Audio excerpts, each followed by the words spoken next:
एक नगर में एक सेठ रहता था। ईश्वर से बहुत भक्ति भाव रखता था।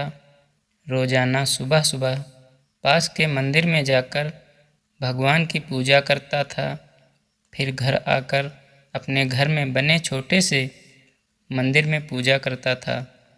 उसके बाद ही वह अपनी दुकान पर जाता था। ऐसा वह सालों से करता आ रहा था।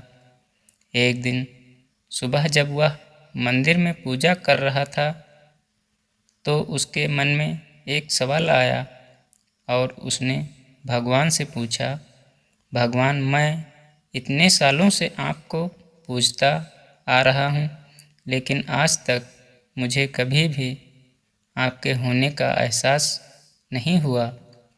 आप भले मुझको अपना दर्शन ना दें, लेकिन मैं चाहता हूँ कि आप कुछ ऐसा कर दीजिए कि मुझे यह एहसास हो जाए सच में भगवान हैं।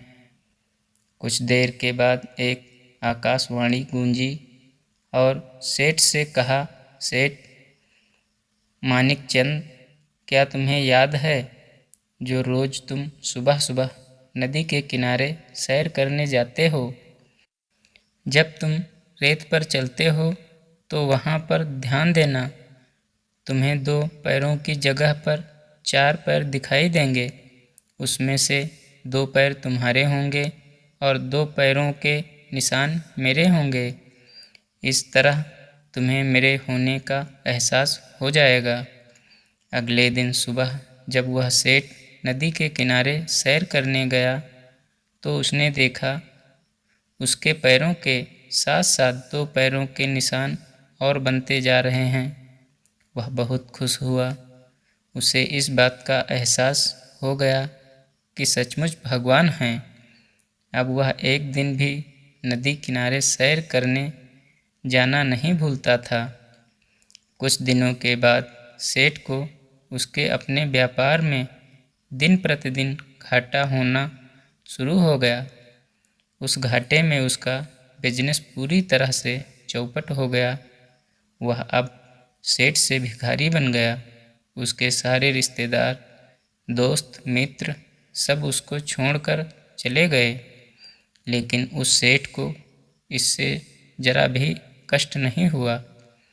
उसे पता था कि यह दुनिया मुसीबत में साथ छोड़ देती है, लेकिन अगले दिन वह जब नदी के किनारे सैर करने गया तो वह क्या देख रहा है? आज उसके 4 पैरों के निशान के बदले सिर्फ 2 ही पैरों के निशान दिखाई दे रहे हैं। अब वह सेठ बहुत ही क्रोधित हुआ। उसने भगवान से कहा, भगवान, यह तो बहुत बड़ा अन्याय है। मैंने तो सुना था कि बुरे वक्त में दुनिया चाहे साथ छोड़ दे, लेकिन भगवान कभी साथ नहीं छोड़ते हैं। लेकिन यहाँ तो मैं देख रहा हूँ कि आपने भी मेरा साथ छोड़ दिया। सेठ के कितने भी बुरे दिन क्यों न आ गए हों, पर वह नदी किनारे सैर करना कभी नहीं छोड़ा और ना ही भगवान की पूजा अर्चना करना छोड़ा। समय के साथ धीरे धीरे सेठ की मेहनत रंग लाई और वह दोबारा से उसका बिजनेस चल पड़ा। जब वह फिर से सुखी संपन्न हो गया, अब उसने देखा कि अब नदी किनारे 2 पैरों की जगह पर 4 पैर फिर से दिखाई देने लगे। अब वह पहले से ज़्यादा क्रोधित हो गया और भगवान से बोला, भगवान, जब मेरा बुरा वक्त चल रहा था तो आपने भी मेरा साथ छोड़ दिया था, लेकिन जैसे ही मेरा अच्छा वक्त शुरू हुआ आप भी मेरा साथ हो गए। यह तो बहुत गलत है। यह मुझे नहीं पता था कि भगवान भी अपने भक्तों के साथ ऐसा करते हैं। समुद्र के किनारे फिर से एक आकाशवाणी गूंजी और सेठ को कहा, सेठ, मैं अपने भक्तों का साथ कभी नहीं छोड़ता हूँ।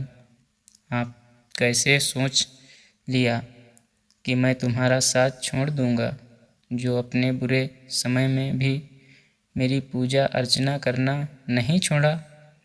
तुम्हें लगता है कि बुरे वक्त में मैंने तुम्हारा साथ छोड़ दिया था, लेकिन भक्त ऐसा नहीं है। बुरे वक्त में नदी के किनारे जो तुम्हें 2 पैरों के निशान दिखाई देते थे, वह पैरों के निशान तुम्हारे नहीं थे, वह पैरों के निशान सिर्फ मेरे थे। मैंने तो तुझे अपने गोद में उठा लिया था ताकि जब तुम्हारा बुरा वक्त समाप्त हो जाएगा तब मैं फिर से तुम्हें दोबारा ज़मीन पर उतार दूंगा। जैसे ही तुम्हारे बुरे दिन खत्म हो गए, मैंने तुम्हें फिर से ज़मीन पर उतार दिया और तुम्हें 4 पैरों के निशान दिखाई देने लगे।